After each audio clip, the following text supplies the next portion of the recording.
Allez, pour ce match, on est de retour au Danus. Ça fait un petit moment qu'on n'y est pas allé, puisqu'on était tous à Montpellier. Je ne sais plus quand était le dernier match du TEF à l'extérieur.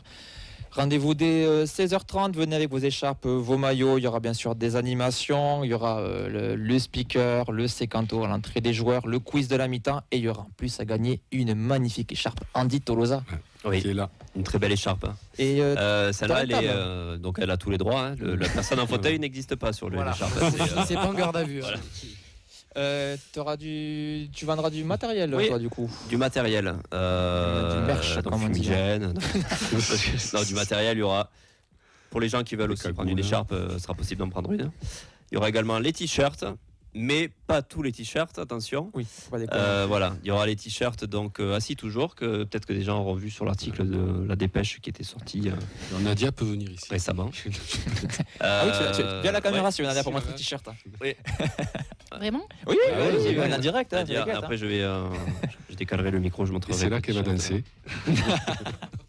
Elle va montrer ça, voilà. T'as la caméra qui est... C'est ça là de caméra, tu peux te mettre devant. Ouais, celle-là. Tu regardes celle-là, vers là-bas. Magnifique. Non, très bien. Assis toujours, voilà. Donc le t-shirt assis toujours. Merci. Il n'y a rien derrière pour le coup. N'essayez pas de chercher. Voilà, donc venez nombreux. Il y a toujours du monde, toujours une bonne ambiance. Oui. C'est un moment convivial. On rigole bien et surtout, on boit bien, avec modération. Toujours. On va passer au match.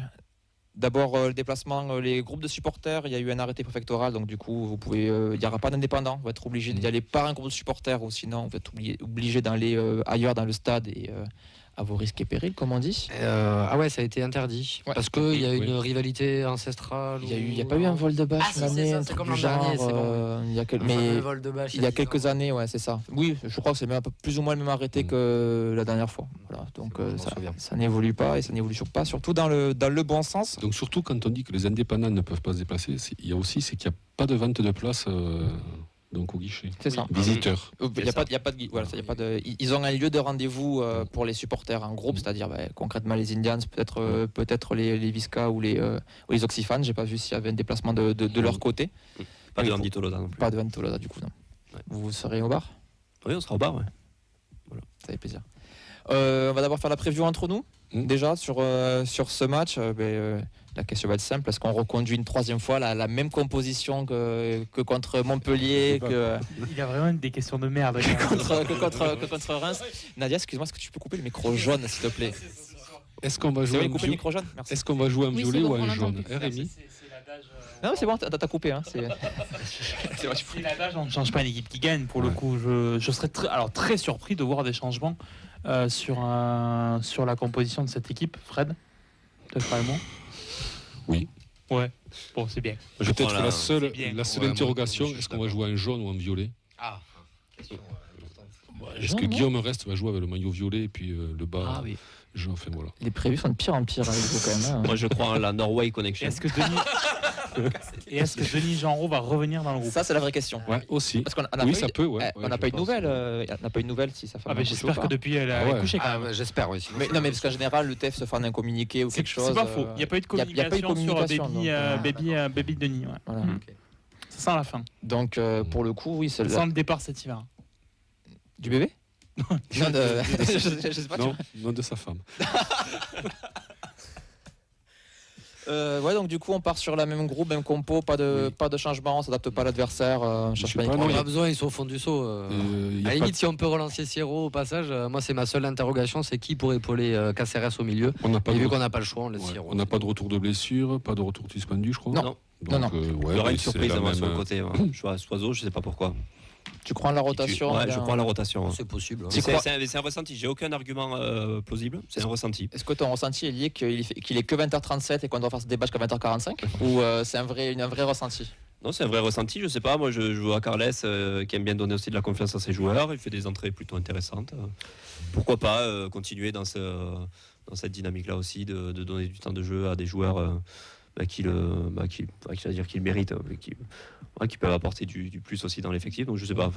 Si c'est couché plus tôt ces derniers jours, il aura le droit de jouer, mais il faut se coucher plus tôt, Gabi. Hein. Sinon t'es crevé le matin. Lenny, pour toi pareil, même compo? Ouais, je pense vraiment même compo. Écoute, si on peut continuer à les enfoncer, et nous sortir, enfin même passer au-dessus et s'éloigner de la zone rouge, c'est parfait. Parce qu'on est déjà devant eux, je crois, en fait. Oui, On est à 1 point devant. Ouais.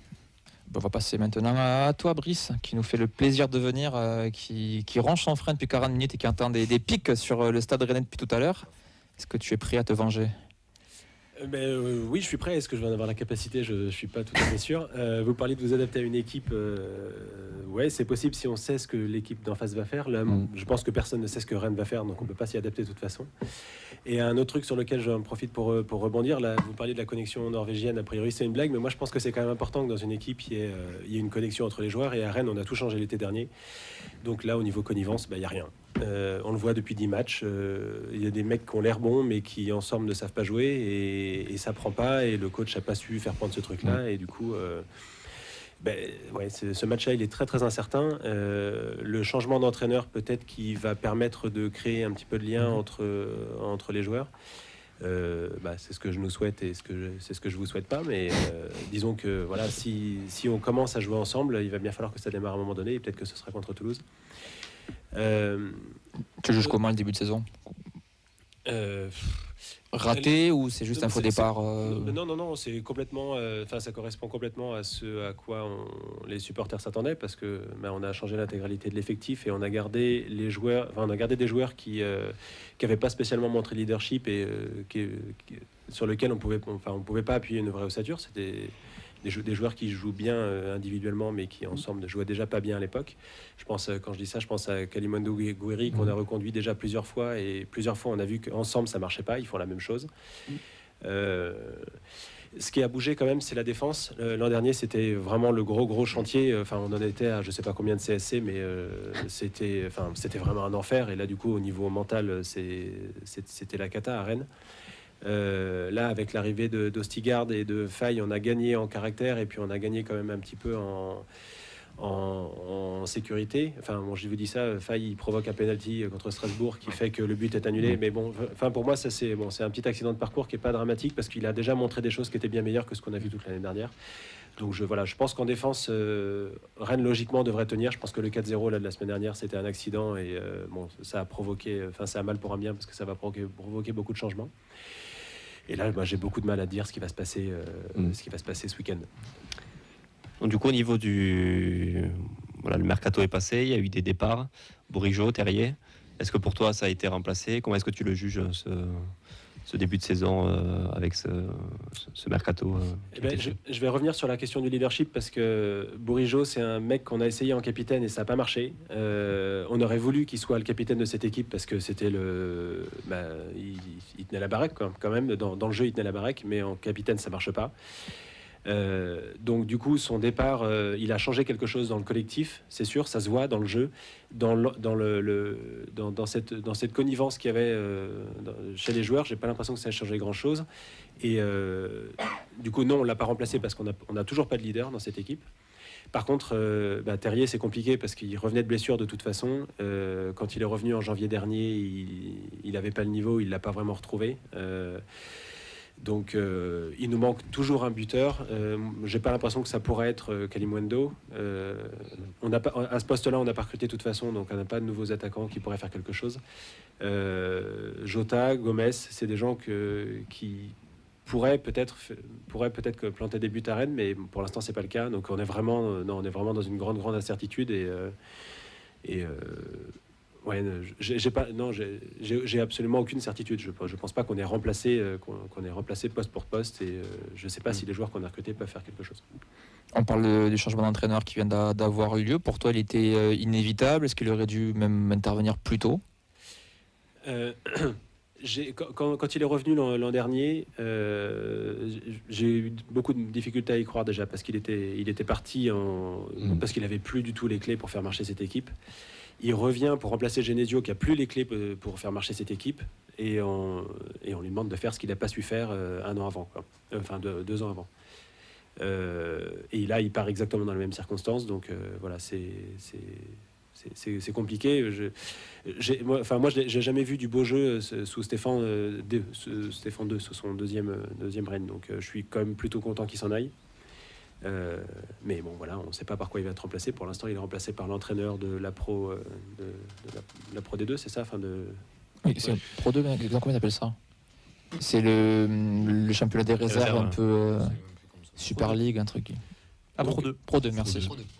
Donc du coup, sur ce match-là, je suis même pas sûr qu'on puisse profiter de l'effet d'aubaine du changement d'entraîneur parce que bon, voilà, pour l'instant, il n'y a pas de gros changements. Donc bon, je pense que c'est vraiment le bon moment pour affronter Rennes parce que c'est la transition. Et, voilà.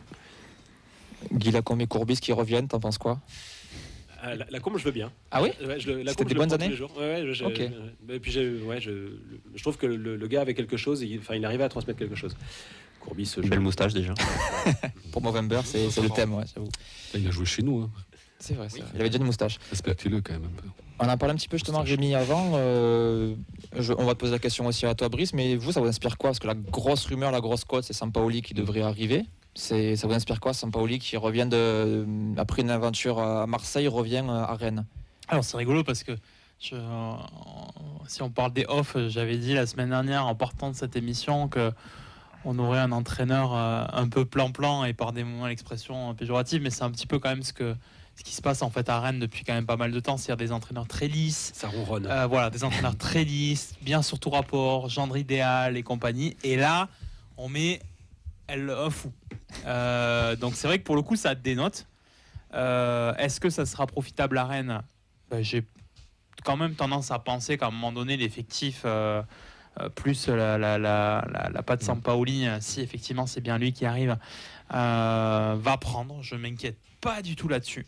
Mais c'est vrai que c'est un choix surprenant. On a hâte de voir ça parce que ça passe ou ça casse ce genre de choix. Et quand on connaît un peu les aspirations de Pinault, de François Pinault, le propriétaire et président du club,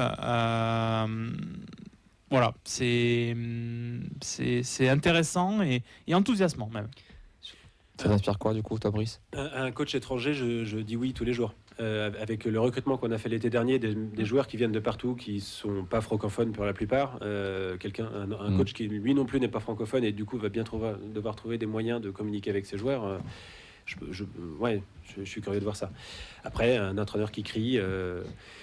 En fait, il y a un moment donné où on aurait pu se poser la question de la motivation des joueurs. J'ai pas l'impression que ce soit vraiment ça le souci, parce que des courses on envoie, des appels on envoie, c'est juste que techniquement personne n'est à la hauteur et du coup personne ne trouve personne sur le terrain. Mais non, en termes d'engagement, il y avait quand même quelque chose. Donc je suis pas sûr que leur crier dessus ce soit vraiment la meilleure solution. Mais voilà, s'il a s'il a un plan de jeu et qu'il a envie de faire quelque chose, mais en laissant un peu de créativité, ça peut marcher. En fait, ce qui a été reproché beaucoup à Stéphane, c'est que son plan de jeu était très rigide. Et a priori, la rumeur dit que si le vestiaire l'a lâché, c'est en partie parce que en fait, les mecs ne rentraient pas dans ce plan de jeu et puis personne n'y arrivait, quoi. Et son style de coaching ultra offensif, ça peut marcher pour toi avec l'effectif que vous avez à Rennes? Je pense qu'on a quand même, on a des joueurs qui sont créatifs. Blas, Grandbeck, il y a eu à un moment donné là, il y a eu quelque chose. Il y a eu un début de binôme, donc je pense que ça fonctionne. Ça peut fonctionner dans la mesure où les joueurs font les efforts. Je pense que ça peut marcher. On va revenir un petit peu sur le match. Est-ce qu'il y a des absents déjà côté Rennais, des blessés de longue date, ou pour le coup vous avez quand même l'effectif plutôt disponible? Je crois que tout le monde est là. Il y a eu justement une annonce là, du nouvel entraîneur qui a dit que l'infirmerie était vide. Donc je crois qu'il aura le choix. C'est quoi sur le début de saison en tout cas les points forts quand même pour tenir du positif, parce qu'il y en a quand même un peu, non, du positif dans cette équipe? Le motif pour moi les motifs d'espoir c'est une connexion qui se créera entre les joueurs. On l'a vu un tout petit peu vraiment par intermittence. Je pense à Grandbeck et Blas qui ensemble ont réussi à faire des choses. Non, puis le point fort de Rennes, c'est les individualités. Le problème, c'est que là, aujourd'hui, on ne les voit pas, ces individualités-là. Et les points faibles? Les points faibles, c'est qu'il n'y a pas de collectif. Voilà. C'est pas encourageant, mais bon. Mais c'est pas cata, parce qu'un collectif, ça peut se créer. Moi, ça m'inquiète. Ça peut être Avec un impulsé. changement de coach, j'y crois. C'est ça. Ça m'inquiète, ça sent le déclic. Ça sent le FC Relance. Ouais. Oui, voilà. Mais justement, on va passer au prono. On terminera avec toi, Brice. Donc, les pronos pour ce match. On va commencer par réveiller Nadia en cabine. Quel est ton prono pour ce match? 2-1 pour nous. Tu veux des buteurs? Ou flemme? Non, là, je suis pas inspirée. Peut-être tout à l'heure. Ok. Alors, l'émission termine à 21h. Donc, refais signe avant quand J'ai même. un peu de temps encore. Rémi? 2-0 pour Rennes. Ok. Tu veux tenter des buteurs ou flemme? Non, je pense que Kalimundo va marquer. Et après,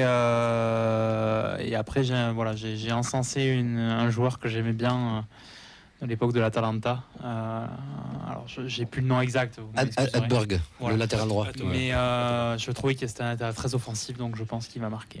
Non, je suis pas très confiant parce que je pense que sur la qualité intrinsèque des deux effectifs, si effectivement le problème c'est Stéphane, il est plus là. Donc j'ai tendance à penser que la différence ça va se faire sur la qualité des deux effectifs, donc 2-0. Fred? Moi, je pense qu'on va faire un résultat. Je vais dire 1-1. Buteur? Toulousain au moins? Allez, Magri à la 92e. Sacré Ah cote. ouais, grosse cote. Sacré cote. Ouais. Je vais être plus prudent, je sens bien un partout aussi. Et ça sera un but de Zach, parce qu'il est en forme en ce moment, il va confirmer. Attends. Alors moi, c'est un peu farfelu. 3-2 pour nous. 3-2 pour nous. À une époque, il y avait la MSN à Barcelone. Et là, maintenant, on a la Norway Connection. Donc, King, Kamanzi et Donum. Juste pour... tu mérites ce qui t'arrive. Voilà, sache-le. Voilà. S'il se passe ça, la prochaine émission, Tu te je vais lèves. la faire déguiser. Ah non, mais on achète un maillot de Norvège. Si se hein, passe franchement, ça avec les 3 buteurs, je viens en Gilbert Montagnier la semaine prochaine. Je vous l'ai dit de suite. Je prendrai tous les risques. Conduis pas quand même, hein. Fais-toi mener. Lenny. Moi, je pense qu'une petite victoire 1-0. Je pense avec comme buteur, moi je mise sur King. Moi. Ok. Et un petit prudent. but de King. J'ai vu des dingueries en commentaire aussi, je crois. Oui, Camille qui dit 2-2, Magri et Siro. Donc là, ça va. Ah ouais, je comprends pourquoi il était pas là ce soir. Ouais, Faut qu'il se il a- repose. Il a commencé l'apéro, je crois. On va terminer avec toi, Brice, ton prono pour ce match. Je pense que ça va être un match spécial. Je serais surpris qu'il n'y ait pas plus de buts que juste 1 ou 2. Donc 3-2. Mais C'est peut-être. pas totalement réaliste alors. En fait, je vais en voir même plus que ça. Je dirais 3-3. Ok. Tu veux mettre des buteurs rennais? Ou flemme? Tu peux dire flemme. Ça va être compliqué. Je dirais Gomez. Kalimundo, il va en mettre un. Et N'oublie pas les Toulousains, on peut marquer Non. contre notre camp. hein. C'est vrai aussi. Ah oui, c'est vrai Si ça. t'es en galère au cas où. Ah bah ça, oui, surtout qu'on a un quota à rattraper nous de CSC, donc ça m'intéresse. Et allez, un doublé de Kalimundo. Ok. C'est jamais arrivé, je crois pas. Merci beaucoup, Brice, de nous avoir présenté le Stade Rennais. Nous, on se donne rendez-vous du coup dimanche 16h30 au Danube. N'hésitez pas, venez tous habillés en violet avec des écharpes. Il y aura du merch à gagner. Et ouais, juste petite question, ceux qui veulent acheter du coup du matos des Andy Tolosa, est-ce qu'on peut payer par carte? Est-ce qu'il faut que de l'espèce? Comment ça se passe? Est-ce que tu as une Que de- réponse à nous donner? Que de l'espèce. Que de l'espèce, Ouais. ok. Que Donc, des On images. n'a pas le TPE encore. Donc Des venez images. à 16h30 et prenez un peu de liquide Oui, si oui, vous êtes intéressé. Sinon, il y a toujours l'Oasso, Ou sinon. chèque ou espèce. ouais. Oui, Non, toujours chèque, le Asso non, aussi. Nathan, Ou le LOASO. Oui, Ah, je suis ou bête, le oui, il y a le LOASO directement. Ah, Chèque, pas non, obligé Nathan. d'avoir d'espèce. Non, non, chèque, non. Ça laisse des traces à la compta, les chèques. Fais un communiqué, chèque, non. Petit qui restaurant aussi, enfin, on prend tout. Allez, tous rendez-vous tout le monde au Danube, du coup, dimanche 16h30.